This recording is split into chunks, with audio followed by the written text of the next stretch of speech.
This episode of Bonfireside Chat is brought to you by our patrons at patreon.com/Duckfeed.tv. Good night, everybody. Some of our landings were desperate adventures. We are now prepared to meet the inevitable counterattacks with power and with confidence.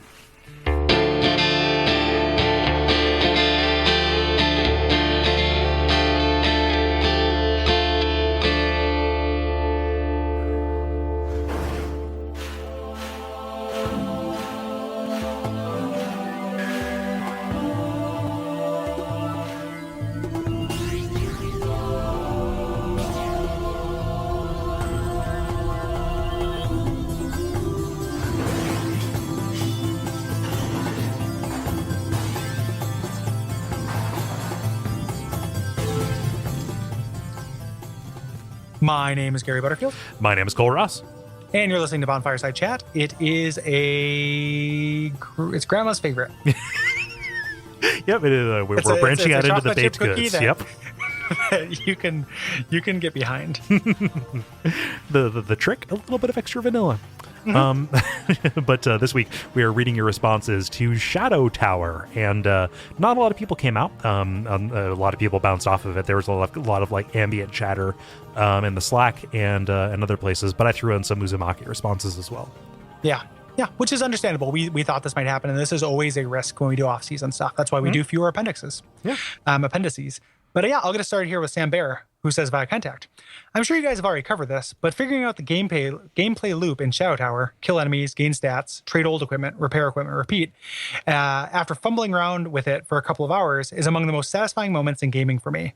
I also got a kick out of the fact that From games have impenetrable stat descriptions, even when they're just words and not pictures of flexing biceps and stuff. Yeah. You draw a spirit.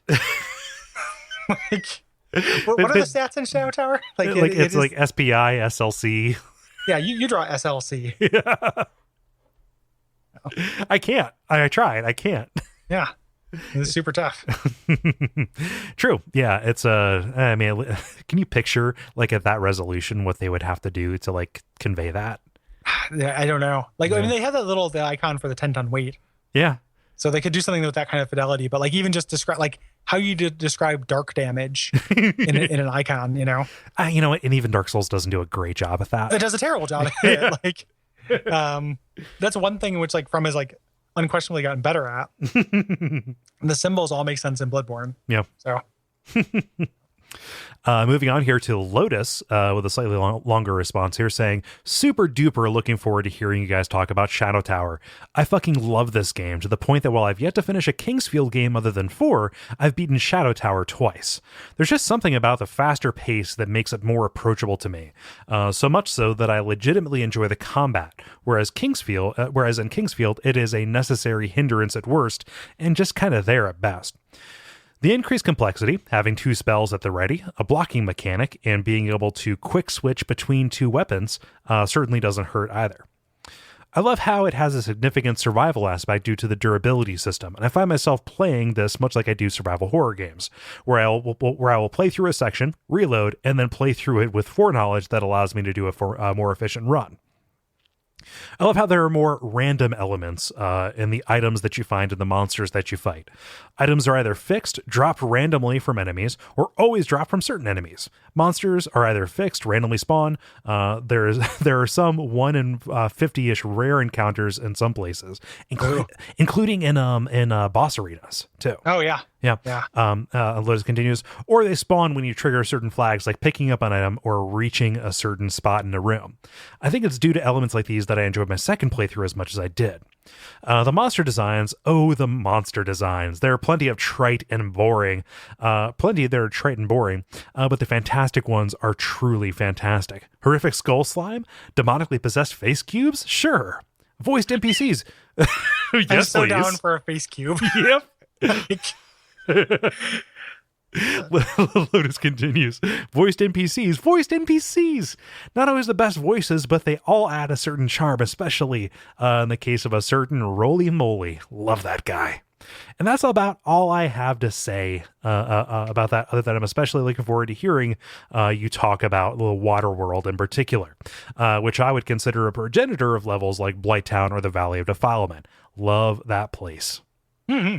Yeah, the water world is a breath of fresh air. It is a splash of cool acid after a fire Yes. world. Yeah. And it is it does have that kind of thing, but the Blighttown Valley of Defilement gutter kind of thing has gotten tougher as it went. Yeah. And here it's actually like kind of a relief, but I love that they just had that idea, and they just like, I love this idea of as a because we know like different people are involved in this, but like having a company identity that just loves these certain things. Mm-hmm. Like we just love this, like this poison swamp that you had to wander around, and we love this house of traps, and these kind of repeating elements are super cool. Yeah. I'm not as into the pink tail stuff. I like that it's all different, but I wish that there weren't the super rare blind box enemies. Other than that, though, I agree, and it's refreshing to hear somebody say something nice about this game that I like, because it's just like it's been like a month of people on Slack just apologizing for not playing it, and like, you don't have to apologize. Yeah, look, we're like, here because for I like it. it doesn't mean you don't. Yeah, that we're gonna play it for you, but I just it's just that feeling of like wishing that somebody liked something because you do. Oh yeah, definitely. I feel that. I feel that all the time. Yeah, it is a thing on the reg. Yeah. So moving on to a couple of Uzumaki responses, which we weren't planning to do, but if Shadow Tower's unpopularity did anything, it got these to see air. So go Shadow Tower. So Gordon starts via contact. He says, there's a classic paper that lies at the intersection of science and philosophy called The Unreasonable Effectiveness of Mathematics in the Natural Sciences, which meditates on how we live in a universe where mathematical patterns and concepts crop up again and again in unexpected and apparently unrelated places. Uzumaki takes this idea and makes it an inescapable terror, because spirals really are everywhere, and there's no way to escape from something that's part of reality. The nature of the horror in Uzumaki plays with two concepts which I've heard that are quite common in Japanese stories. Firstly, things are bizarre to the extent that they become goofy, but this just emphasizes how creepy and unworldly they are, rather than becoming silly. Yeah. Secondly, the curse itself is destructive and capricious, but not malevolent, and quite probably without any intent at all. With Japan hit by frequent natural disasters, the catastrophe is a frequent story trope. From this high concept, Ito is able to work his magic as a horror writer to ramp up tension and release it with a shock image that makes full use of his talent for body horror, often after a page turn for maximum effect. Not terribly original and often abused as a technique, but in Uzumaki, it's done so well that I actually dreaded turning some pages, especially when I could tell by the feel of my fingertips that it was going to be a page full. A full page image. Yep. I could tell from the feeling of my fingertips it was going to be a full page image. Part of why Uzumaki hit me particularly well is because I'm a longtime math and science nerd, and I suspect Ito found lots of inspiration from both. The final two chapters, for instance, remind me of the description of matter falling into a black hole. Time becomes distorted and stretched. From the outside, your movements appear slow, escape is literally impossible, and every possible fate involves you spiraling in towards the center. Maybe deliberate, maybe not. But if not, it just goes to show how these things really are everywhere. God, I really wish that I would have picked up that black hole. Oh yeah. Notion. Like that's so salient. Yeah. Yeah. On point, Gordon. Thank you. Yeah. We talked about, when we were talking about the spiral thing, we mentioned a little bit, but with that golden ratio thing, that my buddy got, and that's where that shows up everywhere. Yeah. But yeah, that is well done, well written, and well said. Yeah.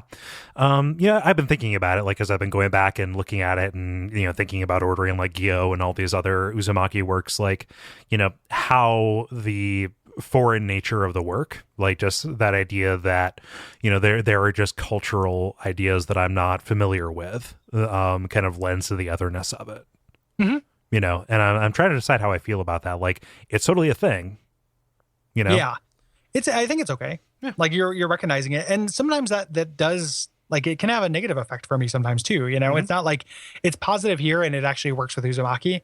There are other things where it's like, I wish this wasn't happening. Yeah. Right. Like it happens a lot with, like, we were talking about it on Slack and stuff, or what is the, like the Moe kind of thing. It ends up resulting in me feeling skeevy. And I don't like it. I recognize that's another cultural thing, but it's still okay for me to like or dislike things. And this happens to be one that I like. Yeah. So I feel, I feel good about it. I don't feel, I'm aware of it, and that's the due diligence. Yeah. I need to have, I think. Yep. Yeah. Definitely colors my perspective on it. Yeah. Yeah. Pete writes in via contact saying, as a big fan of H.P. Lovecraft, Junji Ito, and From Software, but also as someone who does not own a PS4 or Bloodborne, it's been a rough season to be listening to Bonfireside Chat. And then Pete goes on to offer feedback on both Uzumaki and the Shadow Over Innsmouth. Be sure to check out Ito's latest comic, Junji Ito's Cat Diary, Yawn and Moo. It is fucking amazing, seriously. And while completely unlike his other work in the main, it has all the things that make Ito's style so stark and memorable. Easily the best illustrated cat diary ever. You can thank me later. If you have doubts, Google image search that shit and tell me it doesn't look completely awesome. Catwan battle. Fuck yeah. Yeah. Enough people have talked sugar about this that it's in an Amazon cart. Yeah, I definitely want to check that out. Yeah. That sounds like something I would dig. Yeah. Moving on to the Shadow over Innsmouth and Lovecraft, you both will know who Alan Moore is, and I think it's worth mentioning that he has written two very unsettling Innsmouth-centric comics in the past 3 years, Neonomicon and Providence, both of which I give my highest recommendation to my highest recommendation to for fans of Lovecraft. Kole, I am sure this will freak the shit out of you. Gary, you went into some detail in this and prior episodes about some of the concepts in Lovecraft's work that you find genuinely unsettling. I think that both of these New England set Lovecraft-specific stories have moments that could genuinely freak the shit out of you. Like I don't know those comics. Come on, buddy. You're just being helpful. I know. I'm just kidding. I was exaggerating for effect. I'm familiar with those. Neonomicon is collected, and then there's a thing called Yuggoth Cultures and Other Stories that is a weird small. It's like a smaller press. I don't know who published it, but it was a comics press that did, and it collects a lot of Alan Moore Lovecraft stuff as well as some kind of associated writers, Richard Veitch and stuff. Veitch, I don't know how to pronounce his name. That has the Providence thing, and I think I love Neonomicon. I think I've talked about it on the show. It features a very explicit scene of sexual violence that I think is not gratuitous. I think it is used, but it is deeply affecting.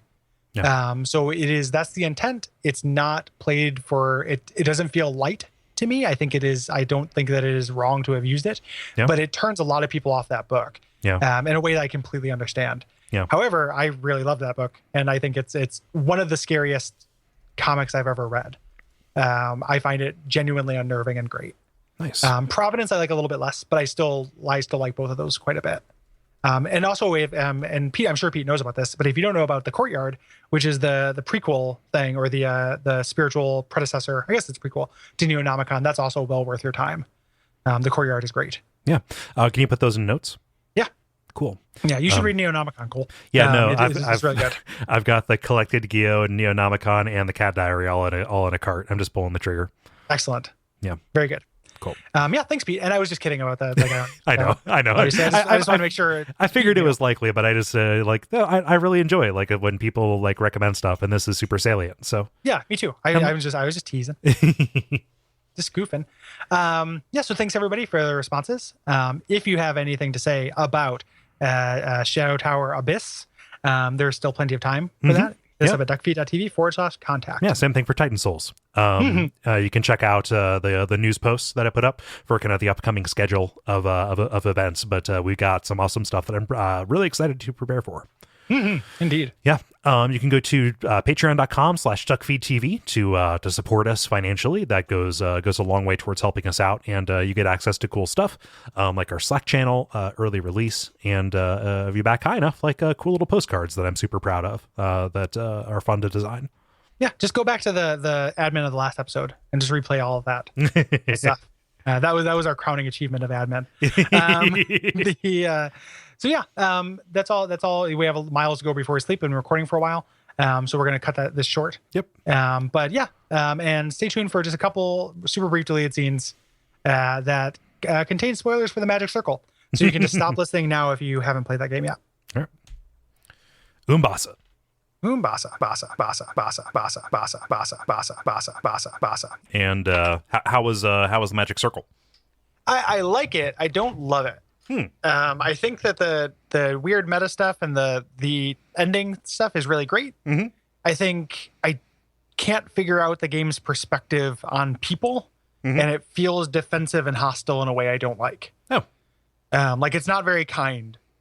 to anybody. Yeah. And it feels really cynical, or not cynical, but like just hostile in a way. Like none of the three principal characters you spend you spend time with 4 with the boss guy, but any of the 3 human characters, all of them are just portrayed to be like shits. And I don't like it. Like, I don't like the Coda character. I don't like the Fragmaster character, Maze.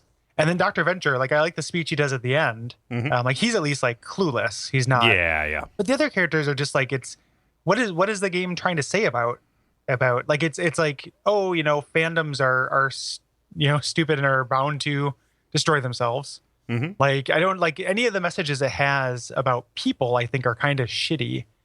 The messages it has about the creative process, I think, are kind of interesting. Yeah. And mechanically, it's cool, and the endings are great. It's it's a nice like counterpoint to the, kind of ending ruin a work, because I was kind of ready not to like it. I was going to come away from it, even with the Dr. Venture speech, which I liked at the end, to just be like, oh, like, fuck you. Like, you sure did, like, you sure were angry about your experience making games. Yeah. BioShock 2 guy. But the ending is really clever. Yeah. So that went a long way towards redeeming it. Like I said, like an interesting inversion to that. Yeah. Thing.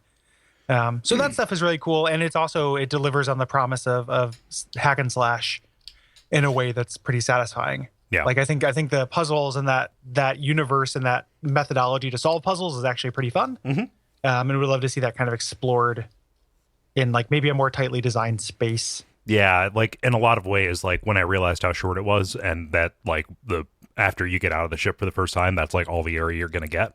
It really feels like a proof of concept for that, which is fine. Yeah, I mean that's not what he wanted. So it's just it feels like it has an unclear kind of premise in that respect. Like you come up with kind of a fun gameplay idea, but the game's not really about that.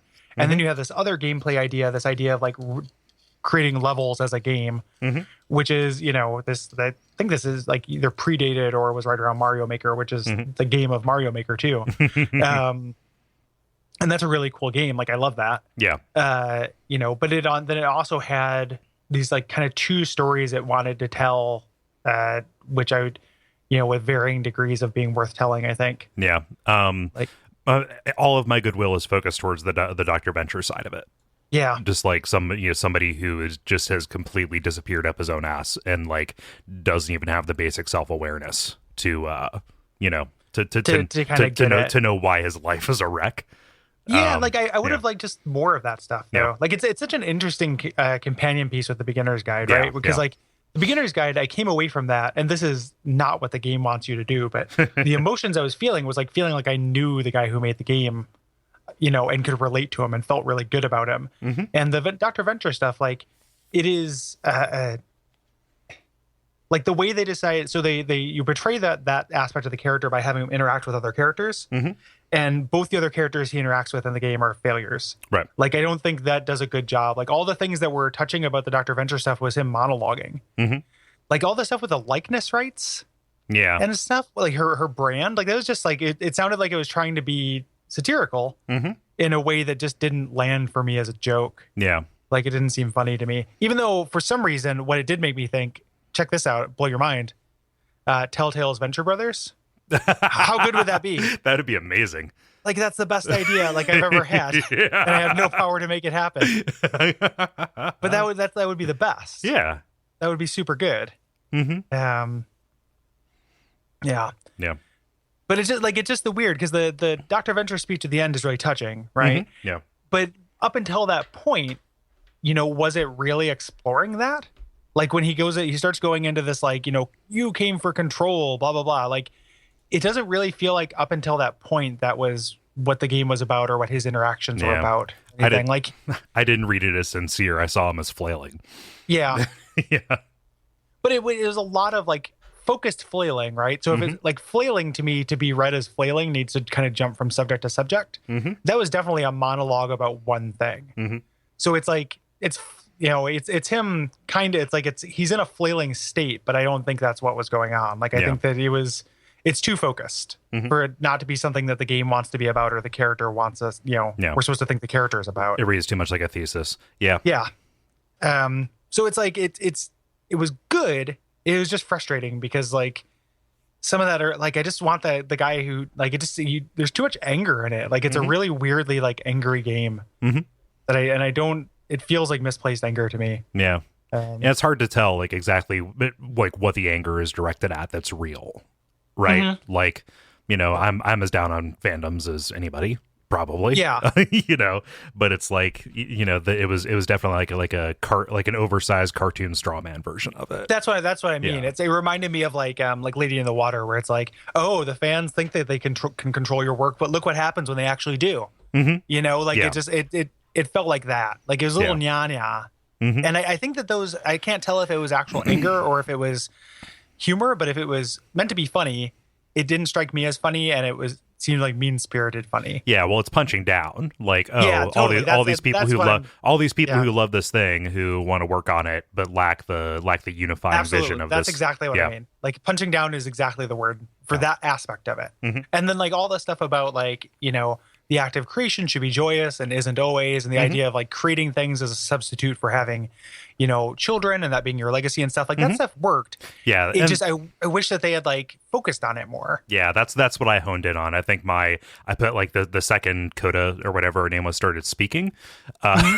You know, once I you know figured out that it was like blind worship going on, it's like, okay, I'm gonna put my blinders up about this. Yeah, like she is going to just be this hapless force in the narrative that's going to be like taking time away from this person that I want to spend time with. Like it was just trying to make too many points. Like I feel like you could make a game that's about fandom's relationship to art, and that would be interesting. That would be the beginner's guide. Well, exactly. That's but that's also about like a dude too, and that's why that worked. Is it's so grounded, you know, and like that's why like in the end, like I think I liked that game better because it's like it made me. It broke my heart, and this just made me go, "Oh, that's a cool idea. I'd like to see developed in a different game." You know, like that's a cool thing. Like I don't, you know, I'm really glad I played it, and it's like it's sticking with me. I'm thinking, you know, it's still like, I mean, I just finished it, so that's not saying that much, but I can see it sticking with me, but it didn't have the emotional impacts I feel like it maybe wanted to have. Yeah. But you know, good. Glad I played it. Good game. Yep. Yeah. Locale, and I would love to see them do something like that. The ideas behind it are really cool, like in you know the mechanical ideas. Yeah. So I like a puzzle game that instead of being like a prescribed puzzle kind of thing, like they just give you a bunch of tools and you just figure out how to do it. It's like Scribble Knots, except like way like a little bit more limited. Yeah. Well, it's like how awesome of a thesis statement is that? Like it doesn't matter if it doesn't feel perfect because perfect's what got us here. Yeah, I really like that a lot. Like on one hand, that is a way to kind of like paper over like we don't quite know how to make all this fit together, right? But like it does lead into the idea that you're a tester. Like it like that you know notion that things don't entirely fit, and this is just like the slightest bit broken, even as the actual product that I bought that Kole, you know, that I played for 4 hours. You know, like it's still like it fit the theme in a way. Yeah, so I like that stuff. That was cool. It's just I mean, I guess it's really like it really comes down to, and I hate just describing it because it just happens to be on a gender split, which probably has to do with the writers, but both the female characters just didn't work for me. Yeah, and it's not because they were ladies. It was just that I didn't think they were good, like they were necessary good characters. Yeah, and what they contributed was not additive to the experience. Yeah, so. And then there's some weird little nitpicky things even about the mechanical side of it. Like it's so weirdly undirected when you first get out into the plane. Yeah. Like you're on like the middle of a wheel and there's like 10 spokes going out to the side. And it's not that like you can go and explore those fully. You have to actually kind of do them or like you have to get certain powers to go down there. There's a right first step. And like the fast travel helps a lot, but even when you're testing out these things and you can't do it, like you move so slow. Yeah. And if you die, it takes so long to revive all your dudes. Yeah, managing your dudes was actually kind of disappointing. And like going in and seeking out the ones that I want to revive and bring to me, like as they end up scattered all over the map is real. It was more of a hassle, and like it brought more friction to that part of it than I would have wanted. Me too. Like, I think what they want you to do is just leave them dead and then just summon them when you need them. But like, I liked having, like, I needed them for combat when combat would show up. Yeah. You know, so, and I had no idea about the scale of the game. Like, I was not expecting that just to be it until it became like that was just it. Yeah. So, But yeah, it's a good game, but I not 100. It's like one of those things where it's like and this is, me learning nothing from the beginner's guide, but like it was me playing it, having this feeling that like I don't like the person who made this, no matter how much I like this. It's hard for me to feel like a human empathy towards the person who did it, and that's a bad place to be. Yeah, like I just the weird the person just needs to he's just so angry. Like there's just like too much anger in it. Yeah.